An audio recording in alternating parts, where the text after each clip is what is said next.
Kannanotto ympärileikkauksiin. Seppo Lehto on jo somalien Suomeen saapumisesta alkaen, 90-luvun alusta alkaen, jolloin Neuvostoliitto oli romahtamassa ja tänne tunki junalasteittain Demla-mafian avustamana Johanna Suurpää ja vastaavat kansakuntamme petturit toimesta ympärileikkaajia. Tapasin näitä Hervannan pussissa ja keskustelin in English, että how about this circumcision, niin nämä somali-urhot sotilaat meinasivat käydä päälleni ja toisten somalien heitä pidätellessä. Kysyin how about this circumcision, are you still going to continue this in Finland? Ja tuli fuck you, I kill you -huutoja. Nyt kysyn edelleen, miksi Suomen syyttäjä, valtiosyyttäjä ja valtakunnan syyttäjä on suojellut noin 20 vuotta somaleja tästä ihmisoikeusrikokselta ja lasten huostaanotolta. Päinvastoin tuotetaan lisää ympärileikkaajia Suomeen.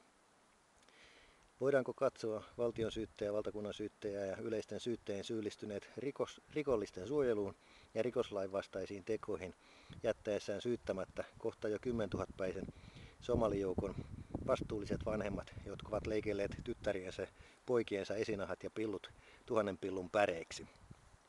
Nyt vasemmistoliitto, Suomen kansan viholliset, paradoksaalisesti ovat esittäneet vittuiltuaan ja leimatessaan Seppo Lehtoa rasistiksi, natsistiksi, fasistiksi, kuten muutkin rekisteröidyt puolueet, jotka pyrkivät olemaan jälkineuvostoaikaisessa Suomessa niitä hyvän tahtoisia hölmöjä, jotka muka tietävät, mitä kuuluu perusoikeuksiin, kieltäessään kuitenkin kaiken todellisuuden, mitä Suomessa tapahtuu. Heistä vasemmistoliitto on nyt ainoana esittänyt lakialoitteen ympärileikkausrikokset on saatava loppumaan Suomessa. Kysyn, eikö olisi nyt vihdoin ja viimein syytä myös muiden puolueiden yhtyä tähän vaatimukseen Seppo Lehdon perässä?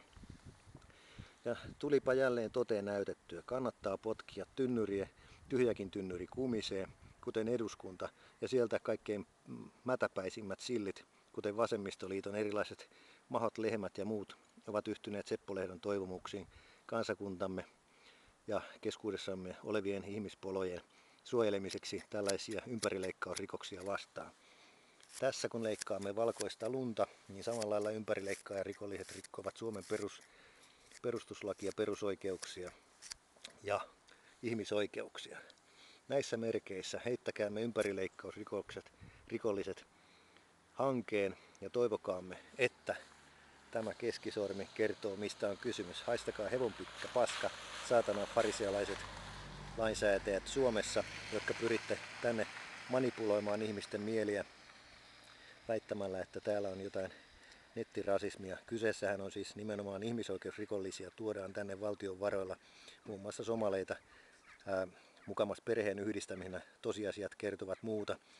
Kyseessä on kokonaisten klaanikuntien maahanmuutto. Tälle stoppi. Seuraavissa eduskuntavaaleissa äänestäkää kansallismielisiä, muun muassa muutos 2011 ehdokaslistalta selkärankaisia ehdokkaita, muun muassa Juha Mäki-Ketelä tai sitten listan ulkopuolelta Jussi Halla-aho eduskuntaa. Näissä merkeissä valkoista Suomea, valkoisen Suomen tavoitteen Seppo Lehto.